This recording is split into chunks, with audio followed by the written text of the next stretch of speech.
Quezon City, it's very, very populated. So there are people everywhere. So many. It's incredible.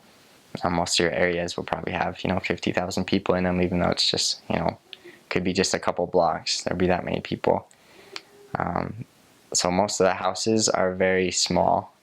A lot of them, they're called squatter houses. They're just made on land that's not actually owned by the owner. And then they'll just make their houses out of whatever they can get their hands on, whether that's just, tin or wood or cardboard, anything. So most of them are very, very small. But they also have subdivisions. That's where the more wealthy people live. And they'll have, American-sized houses, a lot of them. And those subdivisions will be guarded, really private areas. A lot of them missionaries couldn't even get into. So very populated. Sometimes that leads to very dirty, but they're still beautiful places. We had one area called Navotas. It was right on the Manila Bay. So it was the one area in our mission that actually had beachline property, I guess you could say. And the water was black, and the beach was not sand. It was piles of garbage. But I loved it. Somehow that was beautiful. I don't know why, but it really was great. Transportation, they have two main modes of transportation. One is called the jeepney. It's kind of like, it's hard to describe it. It's kind of like a big van that just has like an open door in the back. And so like you just wave your hand and they'll pull over and you get in and just sit down on the benches, and there's way too many people crammed into those things. And then you just like pass your money up to pay.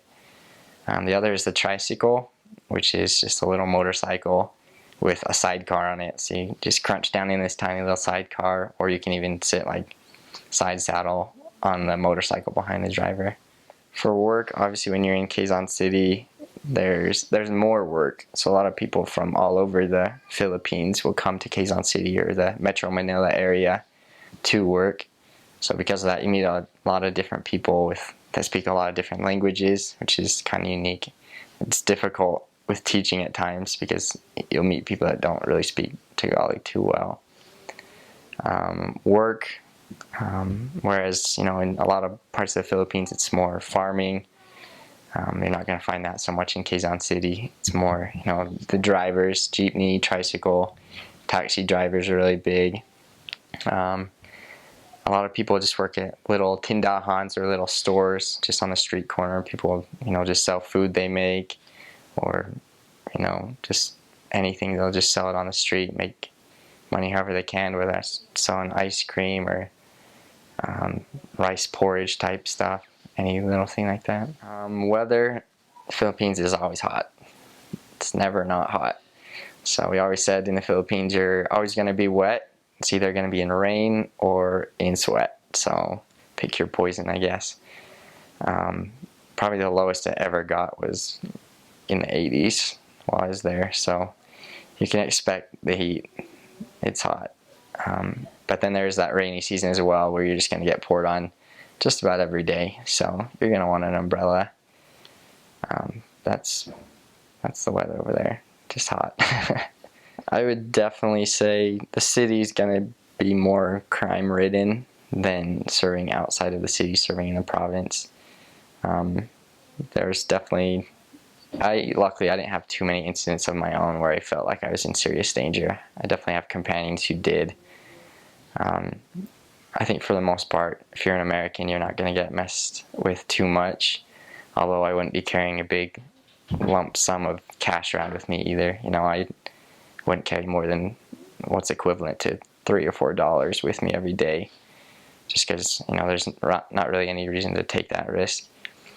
I would definitely, at night, you have to be more careful. There are certain areas you're going to want to avoid, and it should be pretty common sense, once you're going in super populated, dark areas with small alleys, you're not probably in the best place to be at night.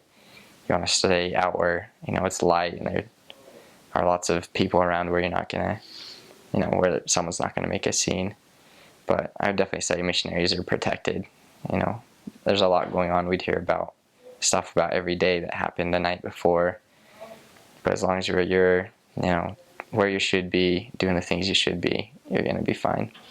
The Filipino Constitution was signed at a big church in our mission, so that was kind of a historical site. Zoos, we really like to go to zoos on P-days. Those are fun. I think there's different monuments and historical sites you can find in just about every area. One area we really loved in our mission it's called Wawa, or the Wawa Dam. It's probably the one area that's like really province in our mission, and it's just got a big beautiful river running through it, just giant mountains on both sides. So it was just incredible place. I was actually assigned there as well, so that was really fun.